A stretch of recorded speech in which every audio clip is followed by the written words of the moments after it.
New York স্টেটে যদি কেউ যদি ক্রিমিনাল চার্জের আপনার অন্তর্ভুক্ত হয় এবং কোর্টে হাজিরা দিতে যায় ক্রিমিনাল কোর্টে, তাকে কিন্তু ওই কোর্ট হাউস থেকে আর অ্যারেস্ট করতে পারবেন। কোন সিভিল কোর্টে কোনো তারা হাজিরা দিতে গেল সুপ্রিম কোর্টে, সেক্ষেত্রেও কিন্তু তারা অ্যারেস্ট হওয়ার সম্ভাবনা নেই। নিউ ইয়র্ক স্টেটের যে ফেডারেল কোর্ট রয়েছে, যেটা কিনা ইমিগ্রেশন কোর্ট, সেখানে কিন্তু স্টিল আইস কিন্তু উইদাউট ওয়ারেন্ট ছাড়া, যেহেতু সেটা ফেডারেল বিল্ডিং, তারা কিন্তু যে কাউকে টেক ওভার করতে পারে। শুধু ফেডারেল কোর্টটা বাদ দিয়ে যদি আমরা দেখি অন্যান্য ক্ষেত্রে, এবং আপনি বললেনও যে যেটা যে ইমিগ্রেশন কোর্ট বা যে traffic court, civil court, family court, এগুলোর কথা বললেন, এগুলো এক্ষেত্রে আইস সেখানে যে কাউকে ধরতে পারবে না। প্রোটেক্ট আওয়ার কোর্টস অ্যাক্ট কি এবং এর মূল উদ্দেশ্য কি? নিউ ইয়র্কে আইস আদালত যে গ্রেফতার যে সীমাবদ্ধতা বা যে আইন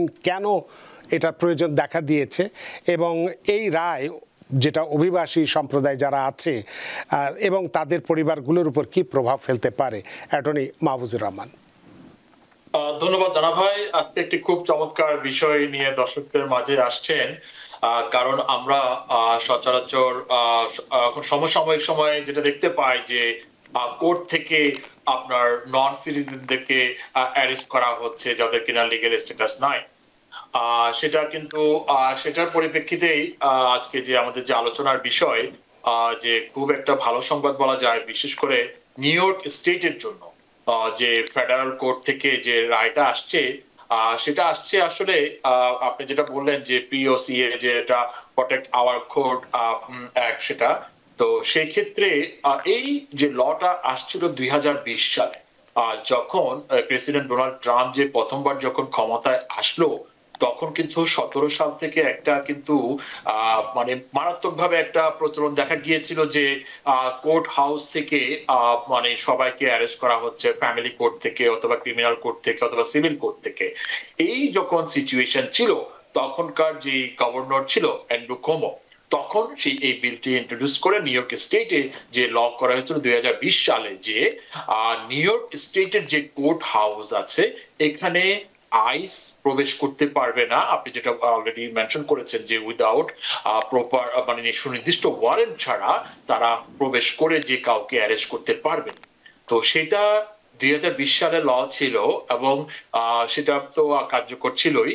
এই যে এখন যখন দ্বিতীয়বার যখন প্রেসিডেন্ট ডোনাল্ড ট্রাম্প ক্ষমতায় আসলো, এখন যেটা আমরা দেখতে পাই যে কোর্ট হাউস থেকে অ্যারেস্টের প্রক্রিয়া আবার শুরু হয়ে গেছিল, এবং সেটা যেটা যখন তারা দেখলো যে স্টেট কোর্ট থেকে তারা অ্যারেস্ট করতে পারছে না, বিকজ ওই ল এর কারণে সাংঘর্ষিক হয়ে যাচ্ছে, তখন তারা আপনার ফেডারেল কোর্টে তারা গেল, যেটা নর্দার্ন ডিস্ট্রিক্ট কোর্ট নিউ ইয়র্কের। সেখান থেকে যে জাস্টিস যে ডি আগস্টিনো যে রায়টা দিল যে না, যেটা পিওসিএ যেটা আপনার একটা 2020 সালে সেটাকে আপহোল্ড করলো।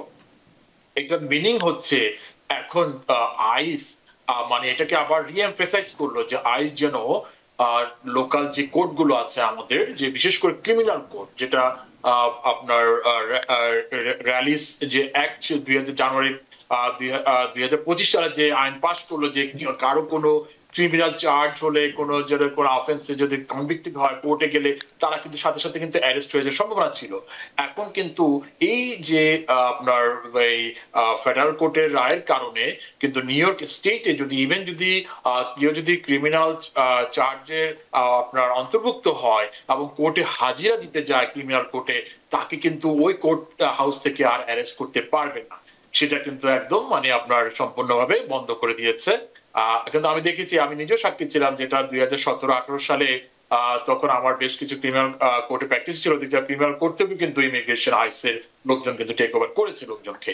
কিন্তু এখন এই যে জাস্টিস ডি আগস্টিনোর রায়ের কারণে তারা কিন্তু ক্রিমিনাল কোর্ট থেকেও কিন্তু যদি কোনো চার্জ হয় ক্রিমিনাল অফেন্সের জন্য, তাকে কিন্তু আর ক্রিমিনাল কোর্ট থেকে অ্যারেস্ট করতে পারবে না। একইভাবে ফ্যামিলি কোর্টে অনেক সময় দেখা যায় নন সিটিজেন তারা কিন্তু ডোমেস্টিক ভায়োলেন্সের বিষয়টা চলে আসে। অনেক সময় দেখা যায় অপর স্পাউস আপনার অর্ডার অফ প্রোটেকশনের জন্য মামলা করলো, চাইল্ড সাপোর্টের মামলা করলো, তারা ফ্যামিলি কোর্টে গেল ভিজিট করতে, তখন কিন্তু তারা কিন্তু আর অ্যারেস্ট হওয়ার সম্ভাবনা নেই।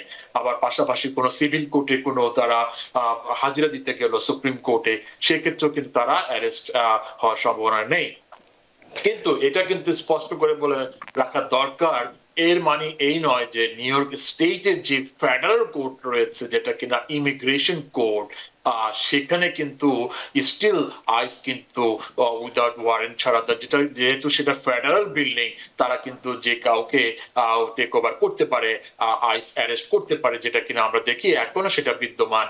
ফেডারেল কোর্টে কিন্তু আইস কিন্তু এখনো যারা হাজিরা দিতে আসে, হাজিরা শেষ হওয়ার পরে তারা কিন্তু নন সিটিজেনদেরকে ডিটেইন করছে। তো সেটা কিন্তু স্পষ্ট মনে রাখতে হবে যে ফেডারেল কোর্টে যেটা এক জিনিস, আর হচ্ছে স্টেট কোর্টে সেটা কিন্তু এখন বলা, তারপরও বলা যায় নিউ ইয়র্ক স্টেটে যারা নন সিটিজেন বসবাস করছে তাদের জন্য একটা বড় ধরনের রিলিফ বলা যায় এই আপনার এই জাজের যে আপনার রায়ের কারণে। তার মানে আগে যেখানে সবকিছুতেই ভয় ছিল, এখন অন্তত শুধু ফেডারেল কোর্টটা বাদ দিয়ে যদি আমরা দেখি অন্যান্য ক্ষেত্রে, এবং আপনি বললেনও যে যেটা যে ইমিগ্রেশন কোর্ট বা যে traffic court, civil court, family court, এগুলোর কথা বললেন, এগুলো এক্ষেত্রে আইস সেখানে যে কাউকে ধরতে পারবে না, তাই তো?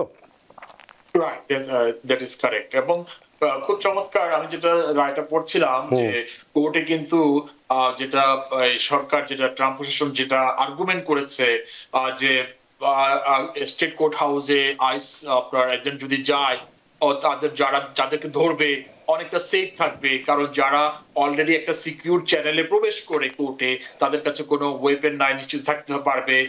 তারপর হচ্ছে তারা মনে করেন যে ইজি, এবং তারা জাস্টিস এস্টাবলিশ করতে চায়, এবং সেক্ষেত্রে তারা আপনার ফ্লাইট লিস্ট থাকবে না, সেই সব কারণে তারা আর্গুমেন্ট করেছিল। কিন্তু জাজ কিন্তু তাদের গভর্নমেন্টের যে আর্গুমেন্ট কিন্তু শুনে নেই, তারা যেটা যে আপনার যে লটা ছিল 20 সালের, সেই লটাকে তারা আপলোড করেছে।